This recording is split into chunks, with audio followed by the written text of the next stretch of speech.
जय हिंद एवरीवन। एक बार फिर से आप सभी का वेलकम आपके पसंदीदा यूट्यूब चैनल पर। प्यारे छात्रों, इस वीडियो में हम आपके लिए क्लास 9th का विषय कौन सा है तो विषय गणित का यानी मैथमेटिक्स का पेपर लेके आ चुके हैं। कई छात्रों का कमेंट आ रहा था कि सर क्लास 9th का विषय कौन सा, तो विषय गणित का पेपर लेके, जो कि आपके वार्षिक परीक्षा में प्यारे छात्रों A to Z यही पेपर देखने को मिलेगा। तो आपसे एक रिक्वेस्ट है प्यारे छात्रों की, आपके लिए हम इतनी बड़ी मेहनत से वीडियो लेके आते हैं, तो आप अभी तक हमारे चैनल को सब्सक्राइब नहीं किए हैं तो हमारे चैनल को सब्सक्राइब कर लीजिए, वीडियो को लाइक कीजिए और अपने दोस्तों को ज़्यादा से ज़्यादा शेयर कीजिए ताकि उन तक ये वीडियो पहुंच सके और वो भी अपने वार्षिक परीक्षा में अच्छे से अच्छे मार्क्स से उत्तीर्ण हो। तो प्यारे छात्रों, इसमें जो आपका दिया है टोटल क्वेश्चन, तो 23 टोटल क्वेश्चन है और टाइम आपका जो है समय यानी 3 घंटे का है और मैक्सिमम मार्क्स आपका यानी पूर्णांक जो आपका है, तो पूर्णांक आपका कितने का है, 80 का है।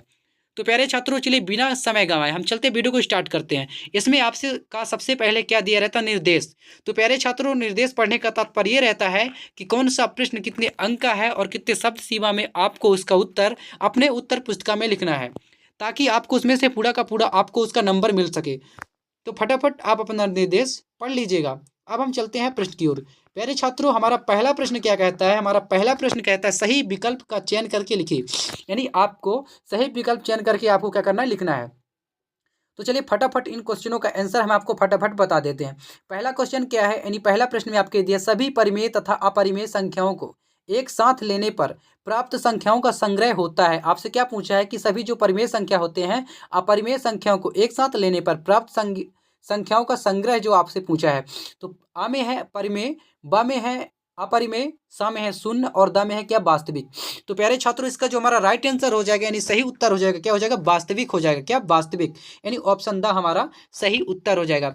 इसके बाद अगला प्रश्न आपसे क्या पूछा है, बहुपद जो कि आपका दिया है बहुपद यानी 5x - 4x की पावर 2 + 3 का मान जब x बराबर 2 हो तो है। आपका जो बहुपद है तो पूछा है। तो आ में है 10, बा में है -3 और सा में है 12 और दा में है क्या, 3। तो प्यारे छात्रों, इसका जो हमारा राइट आंसर हो जाएगा ऑप्शन बा यानी -3 हमारा इसका सही उत्तर हो जाएगा। इसके बाद अगला आपसे क्या पूछा है कि बिंदु जो कि आपके बिंदु दिए गए हैं -3 और 2 किस चतुर्थांश में स्थित है। आपसे इसमें क्या पूछा है, चतुर्थांश पूछा है। आ में है प्रथम चतुर्थांश, बा में है द्वितीय चतुर्थांश और सा में है तृतीय चतुर्थांश और दा में है चतुर्थ चतुर्थांश।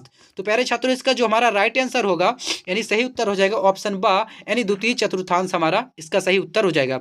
इसके बाद अगला है नंबर 4 में आपसे क्या पूछा है कि समांतर समांतर ax + by + c बराबर क्या पूछ 0 के रूप में समीकरण को कहते हैं। आपका जो समांतर समीकरण जो आपका दिया है, इसको आपसे पूछा है कि के रूप को कौन सा समीकरण कहते हैं।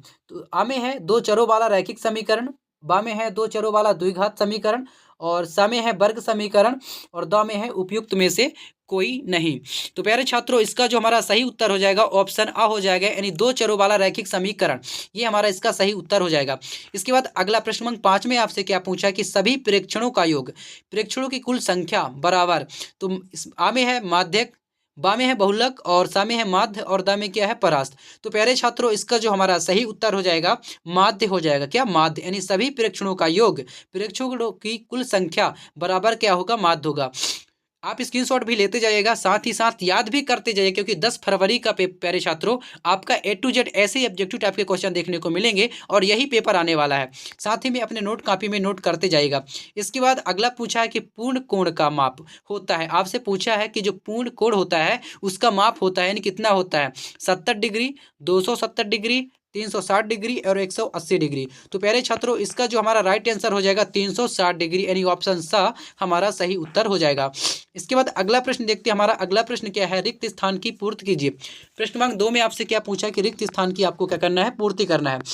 तो चलिए फटाफट हम रिक्त स्थान की पूर्ति कर लेते हैं और आप स्क्रीनशॉट भी ले लीजिएगा।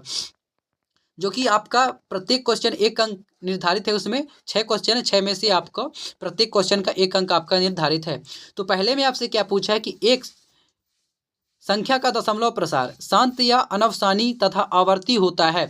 तो प्यारे छात्रों, इसका जो उत्तर हो जाएगा परिमेय संख्या, क्या हो जाएगा, यानी एक परिमेय संख्या का दशमलव प्रसार शांत या अवसानी तथा आवर्ती होता है। इसके बाद दूसरा में आपसे क्या पूछा है कि बहुपद, क्या पूछा है, बहुपद एक्स की पावर 2 माइनस एक्स की पावर 2 प्लस 1 में एक्स की पावर 2 का गुणांक। आपसे इसमें क्या पूछा है, एक्स की पावर 2 का गुणांक पूछा है। तो इसमें आपका जो उत्तर हो जाएगा एक्स की पावर 2 का गुणांक क्या हो जाएगा, -1 हो जाएगा, यानी -1 हो जाएगा। इसका हमारा उत्तर हो जाएगा। इसके बाद आपसे अगला क्या पूछा है कि बिंदु, जो आपके बिंदु दिए हैं 7 या -6 की कोटि का मान है। आपका इसमें कोटि का क्या पूछा है, मान पूछा है। तो कोटि का मान हमारा इसमें क्या हो जाएगा, -6 हो जाएगा। इसके बाद अगला प्रश्न आपसे क्या पूछा है कि समीकरण x बराबर a का आलेख बाई अक्ष के एक सरल रेखा होता है। तो इसका उत्तर हो जाएगा समांतर, क्या हो जाएगा, यानी समीकरण x बराबर a का आलेख बाई अक्ष के क्या होता है, समांतर होता है, एक सरल रेखा होता है। तो इसका उत्तर हमारा हो जाएगा प्यारे छात्रों समांतर हो जाएगा। इसके बाद अगला आपसे क्या पूछा है कि आंकड़ों का आरोही या अवरोही क्रम में व्यवस्थित करने पर मध्य पद बिंदी बिंदी कहलाता है। यानी जो आंकड़ों का आरोही या अवरोही क्रम में व्यवस्थित करने पर मध्य पद बिंदी बिंदी क्या कहलाता है, आपसे ये पूछा है। तो क्या कहलाता है, माध्यक कहलाता है। माध्यक इसका हमारा सही उत्तर हो जाएगा। इसके बाद अगला है कि अर्धगोले का आयतन बिंदी बिंदी होता है। अर्धगोले का आयतन कितना होता है, आपको इसमें ये पूछा है। तो अर्धगोले का आयतन कितना होता है प्यारे छात्रों, तो इसका हमारा जो सही उत्तर हो जाएगा 2/3 पाई r² h, यानी अर्धगोले का जो होता है आयतन होता है। इसके बाद अगला प्रश्न देख लीजिए। हमारा अगला प्रश्न आपसे क्या पूछा है, प्रश्न क्रमांक 3 में पूछा है सत्य असत्य का चयन करके आपको क्या करना है, लिखना है। तो फटाफट जो कि आपका ये क्वेश्चन है, तो प्रत्येक जो क्वेश्चन है 1 अंक आपके लिए इसमें निर्धारित है। तो चलिए फटाफट हम सत्य असत्य चयन कर लेते हैं, आपको फटाफट बता देते हैं। तो पहले में आपसे क्या पूछा है कि एक परिमेय संख्या का दशमलव प्रसार या तो शांत होता है या अनफसानी आवर्ती होता है। तो इसमें जो आपका प्यारे छात्र हो जाएगा, क्या हो जाएगा, सत्य हो जाएगा। इसके बाद दूसरे में आपसे क्या पूछा है कि एक बहुपद है का शून्यक सदैव 0 होता है। तो एक बहुपद का जो हमारा शून्यक होता है सदैव 0 नहीं होता, ये हमारा क्या हो जाएगा, असत्य हो जाएगा। क्या हो जाएगा प्यारे छात्रों, असत्य हो जाएगा। इसके बाद अगला प्रश्न आपसे क्या पूछा है कि बाई अक्ष पर स्थित बिंदु की भुज हमेशा शून्य होती है। तो बाई अक्ष का जो बिंदु, बाई अक्ष पर स्थित जो बिंदु होता है उसका भुज हमेशा क्या होता है, शून्य होता है। तो ये हमारा क्या हो जाएगा, सत्य हो जाएगा। इसके बाद अगला प्रश्न क्रमांक 4 में आपसे क्या पूछा है कि रैखिक समीकरण का प्रत्येक हल रैखिक समीकरण के आलेख पर स्थित एक बिंदु पर होता है। तो जो हमारा रैखिक समीकरण होता है और रैखिक समीकरण के आलेख पर स्थित एक बिंदु पर ही क्या होता है, स्थित होता है, क्योंकि उसका जो बिंदु होता है निर्धारित होता है। तो ये हमारा इसमें क्या हो जाएगा, सत्य हो जाएगा। इसके बाद अगला है कि अगला कोण की माप 360 डिग्री होती है। तो ये हाँ, ये हमारा क्या हो जाएगा, असत्य हो जाएगा। इसके बाद अगला है समद्विबाहु त्रिभुज के तीनों कोण बराबर होते हैं। तो समद्विबाहु त्रिभुज के तीनों कोण क्या होते हैं, बराबर नहीं होते हैं। ये हमारा क्या हो जाएगा प्यारे छात्रों, असत्य हो जाएगा। फटाफट आप स्क्रीनशॉट भी लेते जाइएगा। इसके बाद प्रश्न क्रमांक 4 में आपसे क्या पूछा है कि सही जोड़ी बनाकर लिखिए। आपको इसमें से सही जोड़ी बनाकर आपको इसमें लिखना है। तो चलिए फटाफट हम क्या करते हैं प्यारे छात्रों, फटाफट हम मिलान कर लेते हैं। तो हमारा पहले का आयत है, एक आयत है, जो आयत आपका होता है क्या होता है, चतुर्भुज होता है। क्या होता है प्यारे छात्रों, चतुर्भुज है। इसके बाद बाई अक्ष पर स्थित बिंदु है। तो बाई अक्ष पर स्थित जो हमारा बिंदु है तो हो जाएगा हमारा ऑप्शन नंबर 4, यानी 0 और 3 हो जाएगा। इसके बाद अगला है कि ऊपरी सीमा प्लस निम्न सीमा अपान 2। तो तीसरे का हमारा हो जाएगा वर्ग चिन्ह। क्या हो जाएगा, वर्ग चिन्ह हमारा इसका उत्तर हो जाएगा। इसके बाद चौथे में आपसे क्या पूछा है कि ठोस आकृति का उदाहरण। ठोस आकृति का जो हमारा उदाहरण है प्यारे छात्रों, यानी ऑप्शन नंबर का हो जाएगा, यानी बेलन ठोस आकृति का उदाहरण है हमारा। इसके बाद अगला है कि ए भुजा वाले समबाहु त्रिभुज का क्षेत्रफल। तो ए भुजा वाले समबाहु त्रिभुज का जो हमारा क्षेत्रफल है तो ऑप्शन यानी गा हो जाएगा 0 और 4, सॉरी 0 और 4 नहीं होगा, ये होगा कर्णी 3/4 इंटू ए के पावर 2, ऑप्शन नंबर घा हो जाएगा। इसके बाद समीकरण 4x प्लस 3y बराबर 12 का एक हल है। तो ये आपका ऑप्शन नंबर घा हो जाएगा, यानी 0 और 4 आपका उत्तर हो जाएगा। तो प्यारे छात्रों फटाफट आप स्क्रीनशॉट ले लीजिए। इसके बाद हम चलते हैं आगे प्रश्न की ओर। हमारा अगला प्रश्न आपसे क्या पूछा है कि एक शब्द और एक वाक्य में उत्तर दीजिए। तो आपको क्या करना है, इसमें एक शब्द और एक वाक्य में आपको क्या करना है, उत्तर देना है, जो कि 6 क्वेश्चन है और 6 क्वेश्चन में से प्रत्येक क्वेश्चन का 1 अंक आपका निर्धारित है। तो चलिए फटाफट हम एक शब्द और एक वाक्य में क्या करते हैं, उत्तर कर लेते हैं। तो पहला हमारा क्या है, 1/7 का दशमलव प्रसार किस प्रकार का है। तो 1/7 का जो है हमारा दशमलव प्रसार प्रसार किस प्रकार का आपसे पूछा है, तो कि इसमें क्या हो जाएगा, अनवसानिक आवर्ती हो जाएगा। इसके बाद अगला आपसे पूछा है कि ऐसा बहुपद जिसमें केवल एक पद हो क्या कहलाता है। तो ऐसा बहुपद जिसमें केवल एक पद हो आपसे पूछा है क्या कहलाता है। तो हमारा इसका जो सही उत्तर हो जाएगा प्यारे छात्रों, एक पदी बहुपद। क्या हो जाएगा, एक पदी बहुपद इसका राइट आंसर हो जाएगा। इसके बाद प्रश्न क्रमांक 3 में आपसे क्या पूछा है कि आंकड़ों, जो आपकी आंकड़ा ये दिया हुआ है, का माध्यक क्या होगा। आपका इसमें पूछा है माध्यक पूछा है। तो प्यारे छात्रों इसका जो माध्यक हो जाएगा क्या हो जाएगा, 5 हो जाएगा, यानी इसका उत्तर हमारा 5 हो जाएगा। इसके बाद अगला प्रश्न आपसे क्या पूछा है कि त्रिभुज के तीनों कोणों का योग। आपका इसमें त्रिभुज के तीनों कोणों का योग पूछा है कि त्रिभुज के तीनों कोणों का योग कितना होता है। तो त्रिभुज के तीनों कोणों का योग कितना होता है, 180 डिग्री होता है।